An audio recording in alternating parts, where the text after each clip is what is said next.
ಇದು ಪುನರ್ವಸು ಮಳೆಯ ಅಬ್ಬರ, ಆರ್ಭಟ. ತಿಂಗಳ ಬಳಿಕ ಗ್ರ್ಯಾಂಡ್ ಎಂಟ್ರಿ ಕೊಟ್ಟಂಥ ಮಳೆರಾಯ ರಾಜ್ಯದಲ್ಲೂ ಕೂಡ ಚಚ್ಚಿ ಚಿಂದಿ ಮಾಡ್ತಿದ್ದಾನೆ. ಮೇಘರಾಜನ ರೌದ್ರಾವತಾರಕ್ಕೆ ಕಾಫಿ ನಾಡು ತತ್ತರಿಸಿದೆ. ನದಿಗಳು ಭೋರ್ಗರಿತಾ ಇವೆ, ಜೊತೆಗೆ ಗುಡ್ಡದ ಭೂತವೂ ಕೂಡ ಆವರಿಸಿದೆ. ಉತ್ತರ ಕರ್ನಾಟಕ ಭಾಗದಲ್ಲಿ ದೇವಸ್ಥಾನಗಳು, ಸೇತುವೆಗಳು ಜಲ ದಿಗ್ಬಂಧನಕ್ಕೆ ಸಿಲುಕಿ ನಲುಗ್ತಾ ಇವೆ.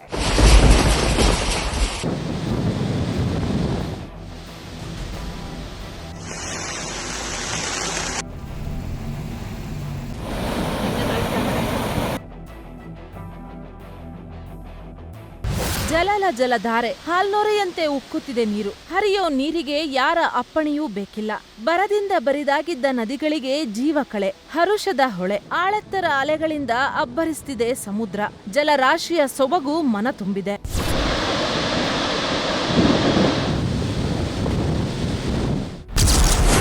ವರುಣನ ರುದ್ರ ನರ್ತನ, ಕಾಫಿ ನಾಡಲ್ಲಿ ಕಂಪನ.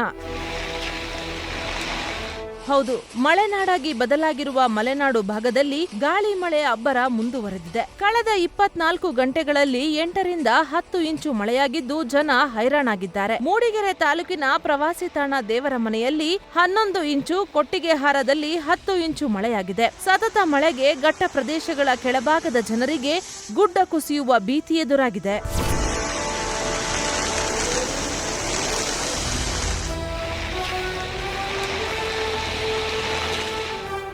ನದಿಯ ಅಬ್ಬರಕ್ಕೆ ಶಾರದೆಯ ಪುಣ್ಯಕ್ಷೇತ್ರ ಶೃಂಗೇರಿ ದೇಗುಲದ ಕಪ್ಪೆ ಶಂಕರನಾರಾಯಣ ದೇಗುಲದ ತುದಿವರೆಗೂ ನದಿ ನೀರು ಸ್ಪರ್ಶಿಸಿದೆ. ಮಳೆ ಮುಂದುವರೆದ್ರೆ ದೇಗುಲ ಮುಳುಗೋದು ಫಿಕ್ಸ್ ಆಗಿದೆ.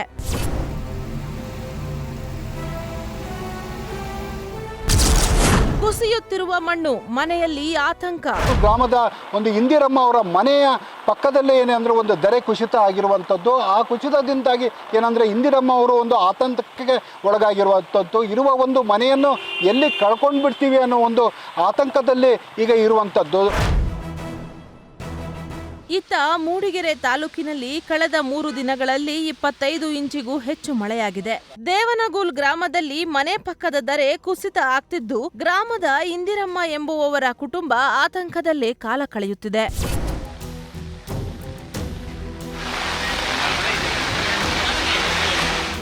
ಇತ್ತ ಮಲೆನಾಡಿನ ಹೆಬ್ಬಾಗಿಲು ಶಿವಮೊಗ್ಗ ಜಿಲ್ಲೆಯಲ್ಲೂ ಧಾರಾಕಾರ ಮಳೆ ಮುಂದುವರೆದಿದೆ. ಸಾಗರದಲ್ಲಿ ಮಳೆಗೆ ಮನೆಯ ಮೇಲ್ಚಾವಣಿ ಕುಸಿದು ಕುಟುಂಬಸ್ಥರು ಜಸ್ಟ್ ಮಿಸ್ ಆಗಿದ್ದಾರೆ. ಮತ್ತೊಂದೆಡೆ ತೀರ್ಥಹಳ್ಳಿ ಆಗುಂಬೆ ಮಾರ್ಗದ ಗೌರಿಹಕ್ಲು ಬಳಿ ರಸ್ತೆಗೆ ನೀರು ನುಗ್ಗಿದ್ದು ಸಂಚಾರ ಅಸ್ತವ್ಯಸ್ತವಾಗಿದೆ.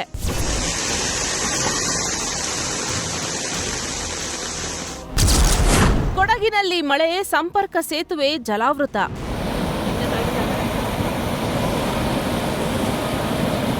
ಅತ್ತ ಕಾವೇರಿ ಸೀಮೆ ಕೊಡಗಿನಲ್ಲಿ ಮುಂಗಾರು ಮಳೆ ಅಬ್ಬರಕ್ಕೆ ಪೊನ್ನಂಪೇಟೆಯ ಹಾತೂರು ಸಂಪರ್ಕ ಸೇತುವೆ ಜಲಾವೃತವಾಗಿದೆ. ಸೇತುವೆ ಮೇಲೆ ಸುಮಾರು 3 ಅಡಿ ಎತ್ತರದಲ್ಲಿ ನೀರು ಹರಿಯುತ್ತಿದೆ. ದಿಢೀರ್ ನೀರಿನ ಮಟ್ಟ ಏರಿಕೆಯಾಗಿದ್ದು ಸೇತುವೆ ಮೇಲೆ ಸಂಚಾರಕ್ಕೆ ನಿವಾಸಿಗಳಲ್ಲಿ ಆತಂಕ ತರಿಸಿದೆ. ಮಳೆ ಹೀಗೆ ಮುಂದುವರೆದ್ರೆ ತಗ್ಗು ಪ್ರದೇಶಗಳಿಗೆ ನೀರು ನುಗ್ಗುವ ಆತಂಕ ಎದುರಾಗಿದೆ.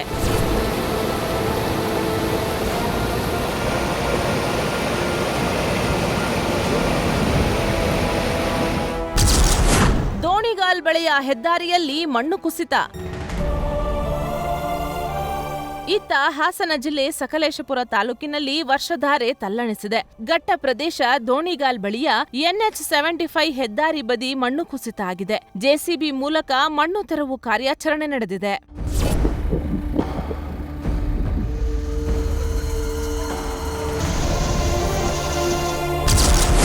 ಬಂಗಾಳಿ ಬಾಬಾ ದೇವಸ್ಥಾನಕ್ಕೆ ಜಲದಿಗ್ಬಂಧನ.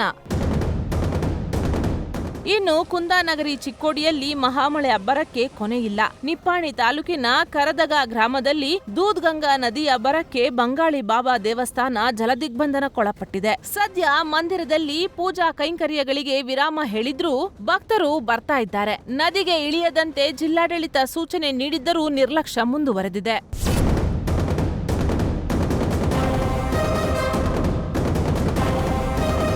ಮತ್ತೊಂದೆಡೆ ಪಂಚಗಂಗಾ ಕೃಷ್ಣಾ ನದಿಗಳ ಸಂಗಮ ತೀರ ನರಸಿಂಹವಾಡಿಯ ದತ್ತ ದೇವಸ್ಥಾನದ ಸಭಾಮಂಟಪಕ್ಕೆ ನೀರು ನುಗ್ಗಿದೆ. ಭಕ್ತರಿಗೆ ಜಲದರ್ಶನ ಆಗ್ತಿದೆ.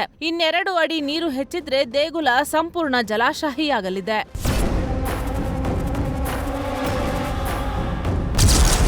ಹಾಲಾದ್ರಿ ಸೇತುವೆ ಮುಳುಗಡೆ, ಸಂಚಾರ ಸ್ಥಗಿತ.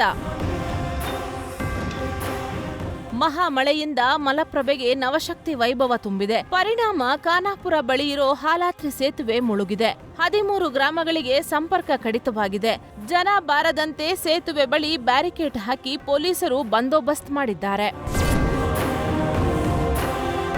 ಇನ್ನು ಬಾಗಲಕೋಟೆ, ಉತ್ತರ ಕನ್ನಡ ಸೇರಿ ಹಲವೆಡೆ ವರುಣಾರ್ಭಟ ಮುಂದುವರೆದಿದೆ. ಒಟ್ಟಾರೆ ಮಳೆಯ ಆಗಮನದಿಂದ ಬರದಿಂದ ಕಂಗೆಟ್ಟಿದ್ದ ಭೂರಮಗೆ ನವೋಲ್ಲಾಸ ತುಂಬಿದಂತಾಗಿದೆ.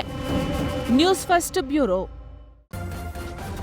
ನ್ಯೂಸ್ ಫಸ್ಟ್ ನಿರ್ಭೀತಿಯಿಂದ ನಿಮ್ಮ ಪರವಾಗಿ.